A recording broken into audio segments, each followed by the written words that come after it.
उत्तर प्रदेश लोक सेवा आयोग प्रयागराज। सहायक अध्यापक प्रशिक्षित स्नातक श्रेणी पुरुष महिला शाखा परीक्षा 2025 की मुख्य परीक्षा 4 विषयों की 11 जुलाई दिन शनिवार को संपन्न होना है, जिसमें हिंदी, सामाजिक विज्ञान, शारीरिक शिक्षा व संगीत विषय की परीक्षा है। अभ्यर्थन निरस्तीकरण लिस्ट कब तक आएगी, यह सबसे बड़ा प्रश्न अभ्यर्थियों का है।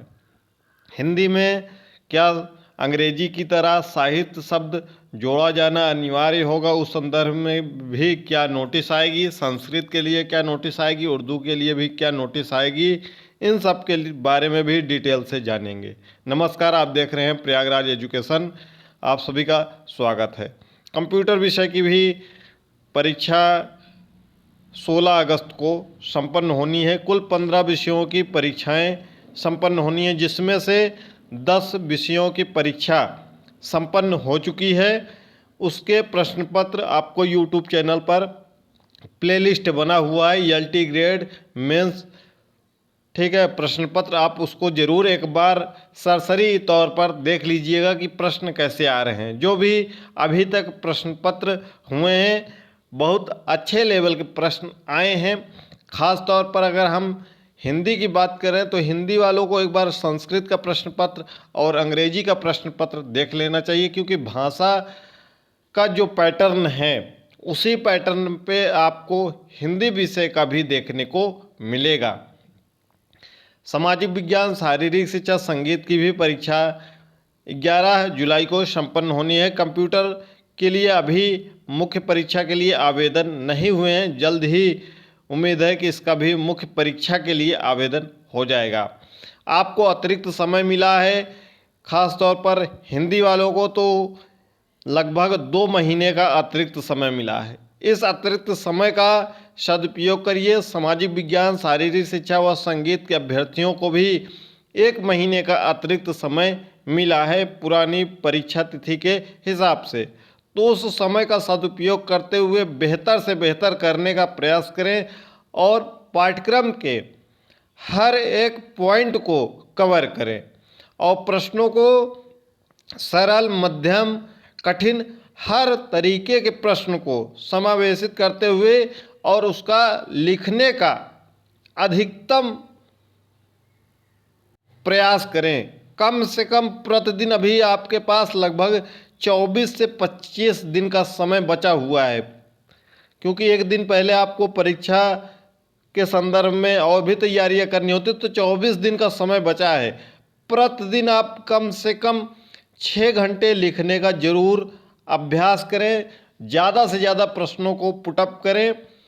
कम से कम 3 घंटे सुबह, क्योंकि यह परीक्षा आपकी 9:30 बजे से 12:30 बजे तक संपन्न होनी है, तो 9:30 बजे से लेकर 12:30 बजे तक एक 3 घंटे का अपना अभ्यास शेड्यूल बना लीजिए। उसमें प्रश्न लाइए, विभिन्न कोचिंग संस्थानों द्वारा अच्छे अच्छे प्रश्न दिए जा रहे हैं, वहाँ से प्रश्न लीजिए और उन प्रश्नों को लिखने का अधिकतम प्रयास करिए, क्योंकि आपके प्रश्न उत्तर पुस्तिका जो है वह 50 किसी विषय में आ रही है, किसी विषय में 60 पेज के आ रहे हैं। तो इसका ध्यान आपको रखना है कि मैक्सिमम से मैक्सिमम आप तेज गति से लिखने का प्रयास करें। कैसे लिखना है, इन सब के बारे में हमने 2-3 वीडियो इस चैनल पर अपलोड किया है। अगर आपने पहले देखा होगा तो निश्चित रूप से आपको फ़ायदा मिलेगा। ये टेलीग्राम चैनल अभी तक नहीं जुड़े हैं तो लिंक डिस्क्रिप्शन बॉक्स में है, जुड़ जाइएगा।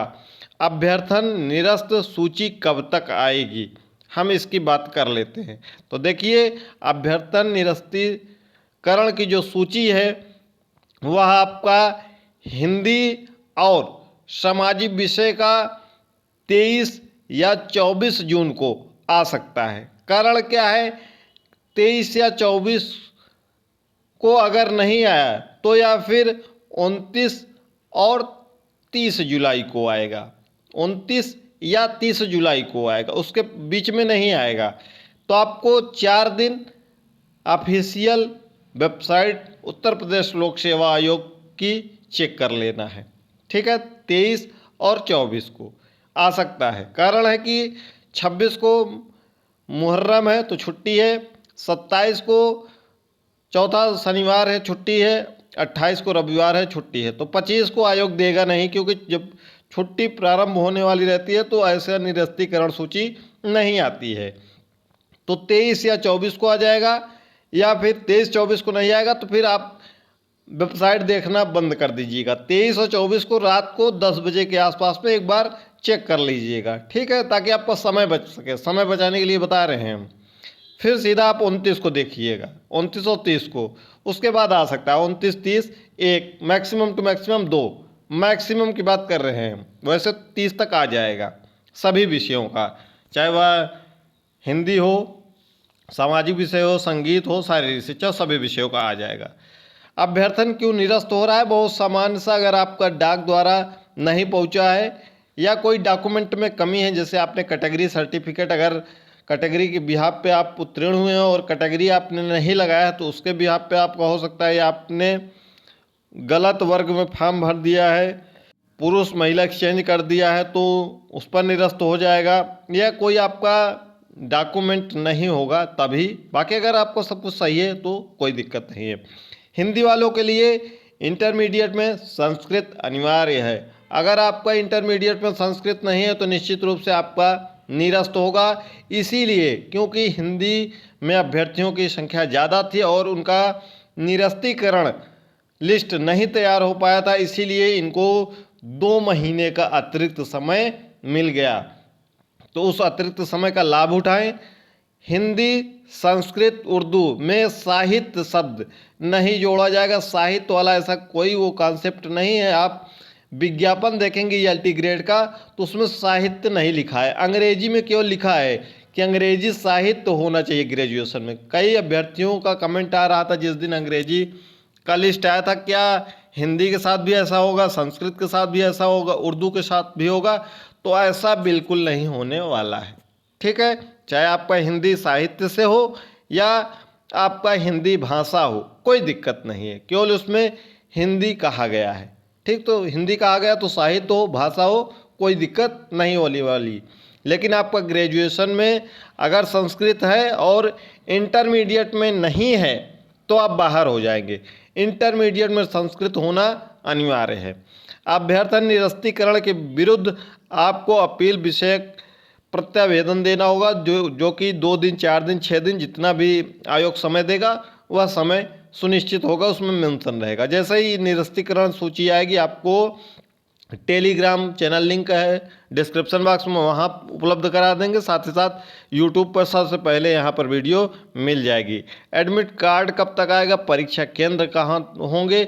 एडमिट कार्ड जैसे ही आपका निरस्तीकरण के लिए जो अपील विषय प्रत्यावेदन देना है उसकी अंतिम तिथि जैसे ही आएगी जिस दिन, उसके बाद अंतिम तिथि के बाद ही आपका एडमिट कार्ड आएगा। अगर हम मान लेते हैं कि आपका अंतिम तिथि 4 जुलाई है, ठीक है, अपील विषय 4 जुलाई है, तो आपका एडमिट कार्ड 4 जुलाई को रात में 10 बजे के आसपास में या 6 जुलाई को दोपहर में आ जाएगा, ठीक। आपका ये एडमिट कार्ड होगा, क्योंकि एग्ज़ाम सिटी नहीं जारी की जाती है, सीधे सीधे आपका पूरा एडमिट कार्ड जारी किया जाता है। परीक्षा केंद्र कहाँ होंगे? क्योंकि अभ्यर्थियों की संख्या हिंदी सामाजिक विषय में सर्वाधिक है, तो इनका जो परीक्षा केंद्र है वह प्रयागराज और लखनऊ दोनों जगह बन सकता है, ठीक है। प्रयागराज कुछ विषयों का, 4 विषय में से 2 विषय का प्रयागराज और 2 विषयों का लखनऊ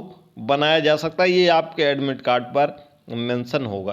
किस विषय से आप मुख्य परीक्षा देने जा रहे हैं, जो 4 विषय हैं, कमेंट बॉक्स में बताइएगा। अगर किसी अन्य मुद्दे पर इसी से संबंधित कोई और आपको वीडियो चाहिए तो कमेंट बॉक्स में वह भी बताइएगा कि हाँ सर ये चीज़ें नहीं समझ में आ रही है, इसको एक्सप्लेन कर दीजिए, इसको बता दीजिए। ये टेलीग्राम है, लिंक अभी तक नहीं जुड़े हैं तो लिंक डिस्क्रिप्शन बॉक्स में है, जुड़ जाइएगा। जल्दी मिलते हैं, जैसे ही सूची आएगी अभ्यर्थन निरस्तीकरण का उसका भी बताएंगे। और अगर आपको पहले जानकारी चाहिए कि परीक्षा केंद्र आपका लखनऊ में होगा या प्रयागराज में होगा तो मैक्सिमम से मैक्सिमम अपने विषय का नाम लिखकर कमेंट करिएगा। मिलते हैं अगली वीडियो में।